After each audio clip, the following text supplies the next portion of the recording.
ఒక రోజు ముందే రిలీజ్ అయింది కదా, మనకు ఆల్రెడీ న్యూస్ వచ్చింది, అన్నపూర్ణ స్టూడియోస్ దగ్గర న్యూస్ వచ్చేసింది. ఈ సీజన్ బిగ్ బాస్ విన్నర్ ఎవరన్నా?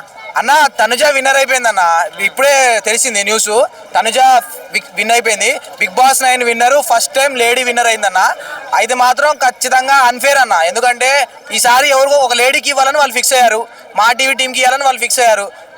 పక్కా ఆర్మీ మ్యాన్కి అయితే అన్యాయం జరిగిందన్న, ఎందుకంటే 100% ఆడింది మాత్రం పవన్ కళ్యాణ్ అన్న. పవన్ కళ్యాణ్ ఆడిండు, ప్రతి గేమ్లో ఎఫర్ట్స్ పెట్టిండు. కానీ పార్వతికి ఆల్రెడీ, తనుజాకి ఆల్రెడీ ఫాలోయింగ్ ఉండడం వల్ల ఆమెను గెలిపించారు. అది ముందు నుంచే అనుకున్నాం, బిగ్ బాస్లో ఇమాన్యుల్, తనుజ వీళ్ళిద్దరిలో ఎవరికొకరికి గెలిపిస్తారని. తెలుసా తనుజ గెలిచిందని? వచ్చిందన్న, రిజల్ట్ వచ్చింది. అంటే ఒక రోజు ముందే రిలీజ్ అయింది కదా, మనకు ఆల్రెడీ న్యూస్ వచ్చింది, అన్నపూర్ణ స్టూడియోస్ దగ్గర న్యూస్ వచ్చేసింది. మనకి కొన్ని గ్రూప్స్ కూడా ఉన్నాయి, గ్రూప్స్లో కూడా న్యూస్ వచ్చేసింది. తనుజాని విన్నర్ చేశారు. పవన్ కళ్యాణ్ పోయిండు. అంటే లాస్ట్ టైం మనకి పవన్ కళ్యాణ్కి బాక్స్ ఆఫర్ చేశాడు, మనీ కూడా ఆఫర్ చేశాడు నాగార్జున, కానీ పవన్ కళ్యాణ్ తీసుకోలేదని అనిపించింది. వాళ్ళ పేరెంట్స్ కూడా అడిగారంట, కానీ వాళ్ళ పేరెంట్స్ వద్దు, తీసుకోవద్దు, మనకి కప్పు ముఖ్యము, డబ్బులు ఇంపార్టెంట్ కాదు, డబ్బులు ఇవ్వాలి కాకపోతే రేపు కూడా సంపాదించుకోవచ్చు అని చెప్తే పవన్ కళ్యాణ్ క్విట్ చేసేసాడు. సో రేజ్ మాత్రం చేయి మాత్రం తనుజానే లేపిస్తారు. తనుజ విన్నర్ అయింది, పవన్ కళ్యాణ్ ఓడిపోయాడు అన్న.